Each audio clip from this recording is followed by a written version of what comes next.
Hey everyone, my name is Dita, and I love clicking heads. I also love trying out different mice, and I've been using the ROCCAT Burst Pro recently.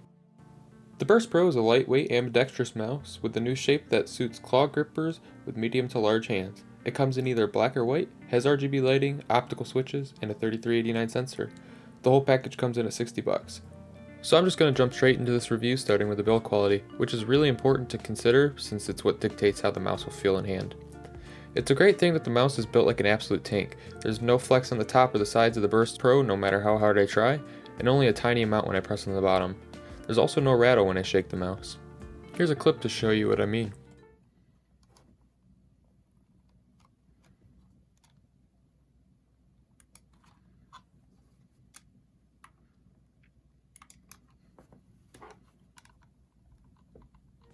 So as you can see, this is a very well built mouse. I think that it's a bit of a mixed bag in the design department though. I'm very impressed with the implementation of the honeycombing in the mouse. So by ROCCAT putting this thin, translucent shell over the honeycomb structure of the mouse, you get the benefit of lighter weight without feeling the holes in hand, and this is really nice. The RGB implementation is also very unique and in my opinion pretty cool. But I don't really know why they had to make the DPI button massive with DPI written on it, and I also don't really know why they decided to write out ROCCAT Burst Pro in the center of the RGB, especially when they have such a cool logo. Those two things make the mouse seem a bit cheaper in my opinion, but other than that I think ROCCAT nailed the build and design. As for the coating, it's actually quite good. It's not top tier, but I'm able to maintain grip on the mouse even with my sweaty hands. You can kind of see fingerprints, but I don't really mind. Also, the texture on the side of the mouse is a little bit slipperier than the back, honestly, but not too bad. One of my favorite things about the Burst Pro are the feet. I think they actually might be the best factory mouse feet I've ever tried. They're incredibly smooth, and they feel amazing gliding on my Artisan Zero or any other pad that I've tried. The feet are really large in front and back, and ROCCAT also throws in another set of feet in the box, which is really nice. Overall, I really love the feet on this mouse. Another thing that ROCCAT got right is the cable. This is a stock paracord they're calling a Phantom Flex cable, and it's really flexible despite feeling like it will be durable. It doesn't drag at all, and you can't feel it while moving the mouse, so you can use this without a bungee if you wanted. It also has a really good stress relief, so the cable doesn't drag on your mouse pad. When you put it in a bungee, it isn't too light to where it gets in the way, and so it basically disappears when you're playing. I really like the cable, it's really good. The Burst Pro comes in at 69 grams on my scale, which is a great weight, and it actually feels a little bit lighter than that because of how large the mouse is. It's also really well balanced throughout the mount. I really like the weight of this mouse because it feels really easy to move around while also still being stable in game. The sensor is a 3389, and I wish that I could say that like other 3389 equipped mice that there was no problems, but unfortunately on my Artisan Zero I actually had a couple instances of spinouts, I think like 2 or 3 times over 2 weeks. It's not like widespread reported, but it is something to take note of. It also is the only mouse I've ever had that had issues with spinouts. Other than those 2 instances of spinouts, there's really no other issues with the sensor that I had. Everything seems to work as it should. You can configure the DPI to preset levels using the DPI button on top of the mouse. There's no additional adjustments available on board. You would need ROCCAT Swarm software to further configure the mouse. Now let's get into the buttons on the mouse, which is easily as big as shortcoming.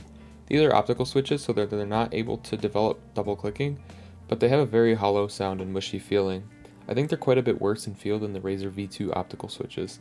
I actually found that they bothered me less the more that I used the mouse, so they either broke in and started to feel better, or I got used to them. Either way, they were acceptable, and they don't limit me in game, although they don't feel the best. Now on to some positive. Right and left mouse buttons feel the exact same, and there's no side play or pre or post travel. The side buttons are large and well located. There's no pre-travel and there's only a very slight post-travel, but these are really good. The scroll wheel on the Burst Pro is phenomenal. I'm even tempted to call it the best I've ever used. It has very clear defined steps, not a lot of resistance, which makes it pleasant to scroll with and jump with the scroll wheel in game, but there's enough resistance to prevent accidental scrolling. Also, it's not too loud. The wheel itself has a nice rubber coating and it's a good size. It also has a very nice click. Let's take a listen to all the buttons now.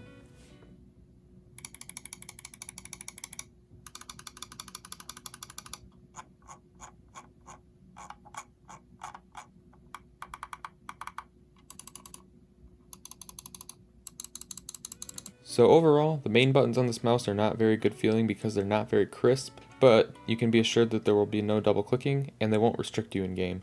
The side buttons and the scroll wheel, however, are phenomenal. I think this is a really good shape for medium to large hands which use claw grip.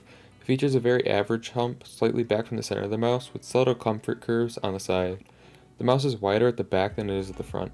For reference, I have 19 by 10 centimeter hands and this works great for my claw grip. I wouldn't recommend this mouse for palm or fingertip as there are better options for both those grip styles. This does, however, work really well for any variation of claw grip.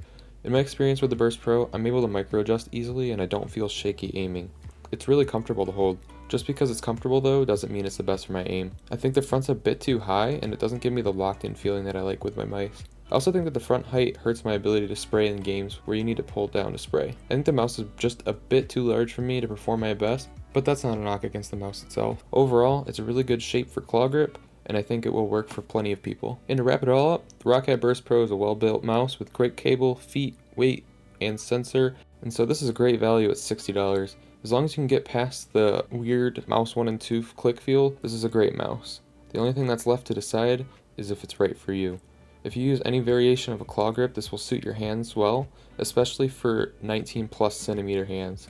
So overall, if you think the shape is something that would work for you and you don't mind the optical clicks, then I think this is a great mouse worth trying. That wraps up the review. Thank you so much for watching until the end. If you have any questions, don't hesitate to leave a comment. I will do what I can to respond to all my comments. If you enjoyed the video, I'd greatly appreciate it if you left a like, and if you'd like more content like this, please consider subscribing. Have a wonderful day.